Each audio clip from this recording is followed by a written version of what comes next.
I was recently looking through some old videos and I found this from 2021. I was working on my Suzuki DR650.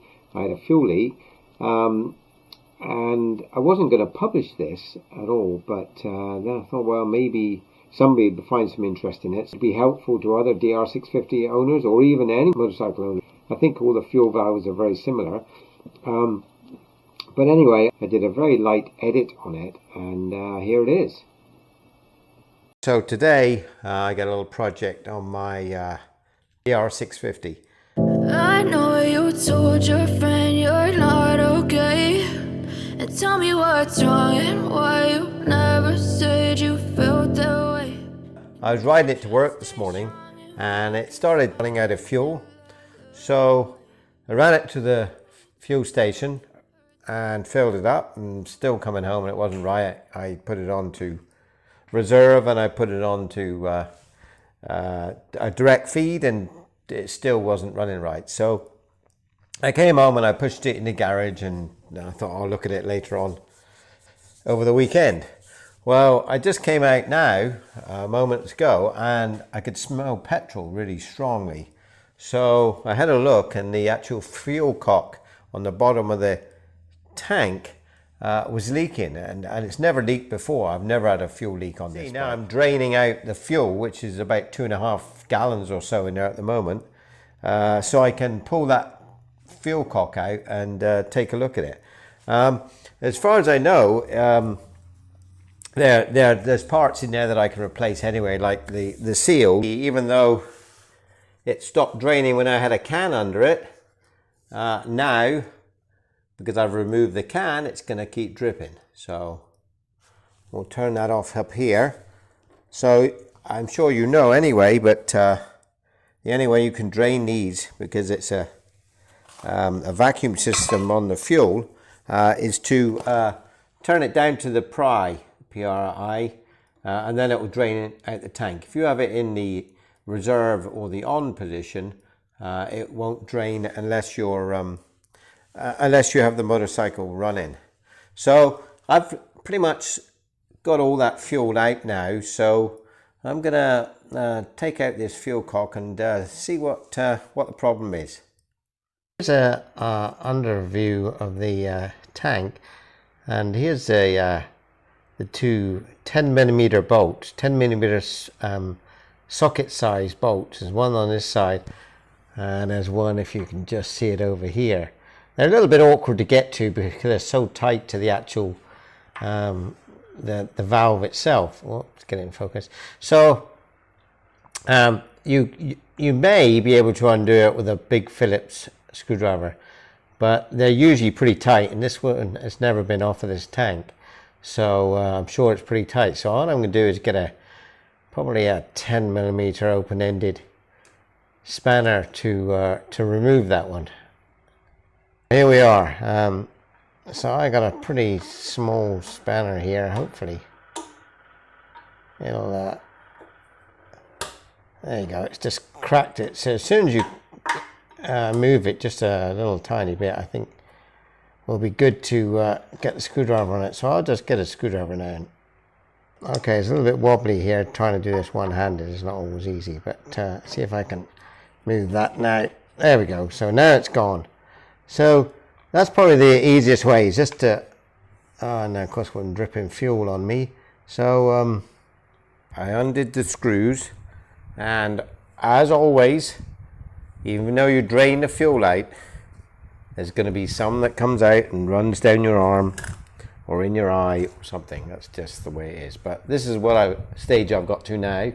So I'll just remove the remaining screws here, or the two screws that I'd loosened with the 10mm spanner. They come out really easy then.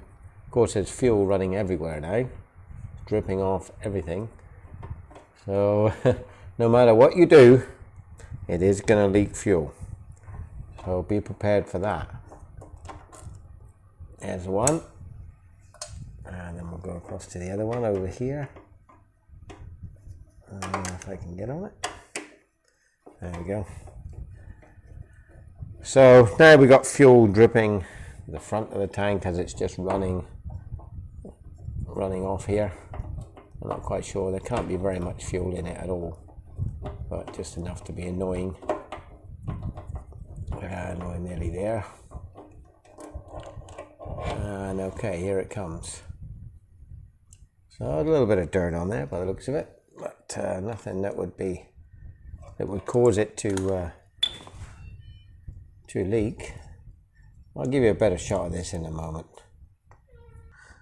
So here we are. So probably the first thing I'll do is pull the back off. This is where the leak was. Looks like these are going to come undone pretty easy. So that'll be good. Okay, just the 4 Phillips screws here. They look pretty short, so that's good.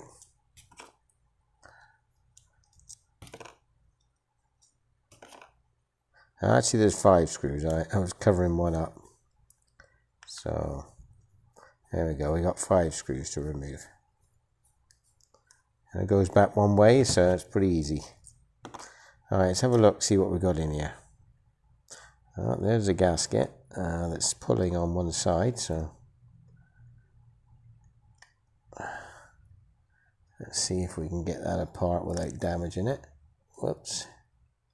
Right, so okay, so we can see what's going on right away. We've got that spring, and there's the cover. It looks like this is a diaphragm. So as you can see, this looks like it's got some damage on it, probably just worn away, and that's probably why it was leaking. You can just see it there. I mean, at the top here the gasket's good, and at the bottom you can see it's obviously got some problems there. Let's see if we can get this off without totally destroying them. And there we go. And that's so there's the body, and I'm sure there's no problems with that. Although there is a seal in this side, but it wasn't leaking on there, so we won't even disturb that. And this is what the problem was. As you can see, it's degraded. This is degraded pretty bad there. Let me try and get it near the camera so you can see it. But this is definitely degraded here. And that's where our leak was. So what I'll do is I'll pull the other one apart and see if the gasket, rubber seal gasket, is better on that one, and we'll use that one. Okay, so here's the one off my 2005, which comes apart really nicely. Actually, it almost looks better already. So the valve, again, the valve body is okay. And this is the little bit that we need. And hopefully it'll be okay. I don't like taking parts off other items because I like to keep it complete wherever I can. But in this case, I don't think we can do that with this valve because that screen is so badly deteriorated. So see if we can get this apart. In fact, I might. Oh, there goes the spring. So in actual fact, this one's perfect. So what I should have done was to already just put the whole thing. Now I got to find that spring which has gone flying on the floor. But so yeah, you got to watch that. The spring is going to come out. But this one, as you can see, is near perfect. Not quite sure why that other one's deteriorated so badly, but this one is definitely going to go back into that valve there. Okay, so I didn't find that spring for that went flying. Hopefully I'll find that at a later date. But so what we can do is we can use the one that I took off the motorcycle, this tank, and we'll just use the parts I took off the 2005 motorcycle and use them instead. So again, that spring, very fine, hard to see when it goes flying, and whoop, I hope you can see this. It's a little bit hard for me to film this But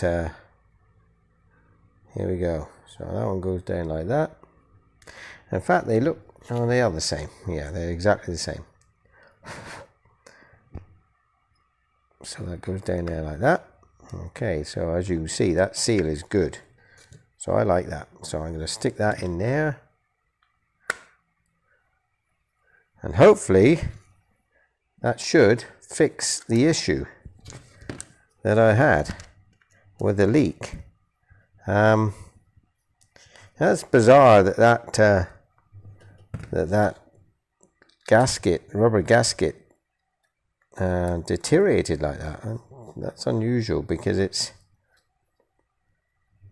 not really exposed, so not quite sure why that happened. But anyway, it looks like we've got a serviceable item once again.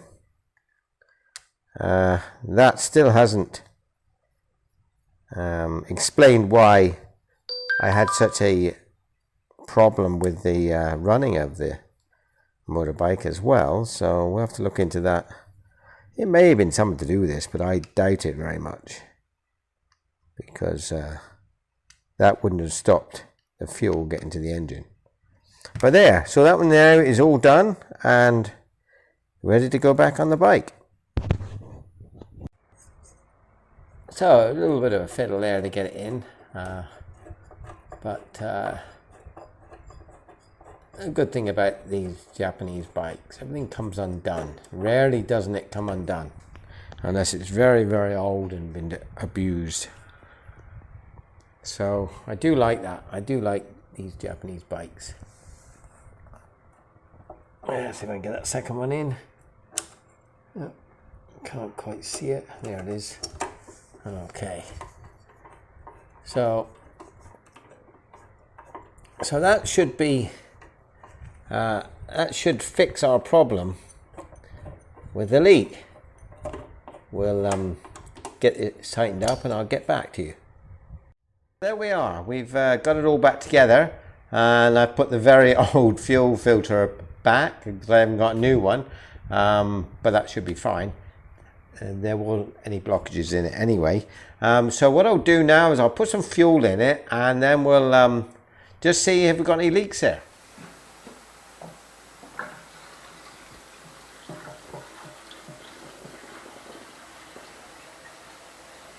No leaks so far, that's good. Yep, I think it's good. I don't see any drips there yet, which it was doing before, so maybe I'll fill it right up.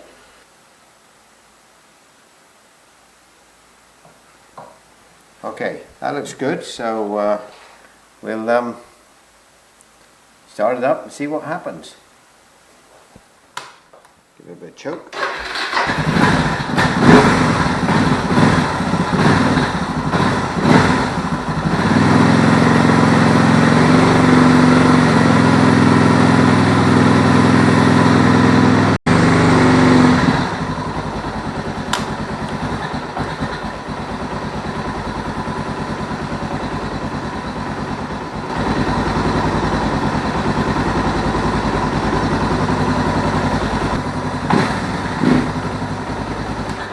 So if you like that, please give me a thumbs up and subscribe down below. And if you'd like to share it with your friends, that would be great. It would all be notified then when I put another video out. You have a wonderful day, and I'll catch you next time.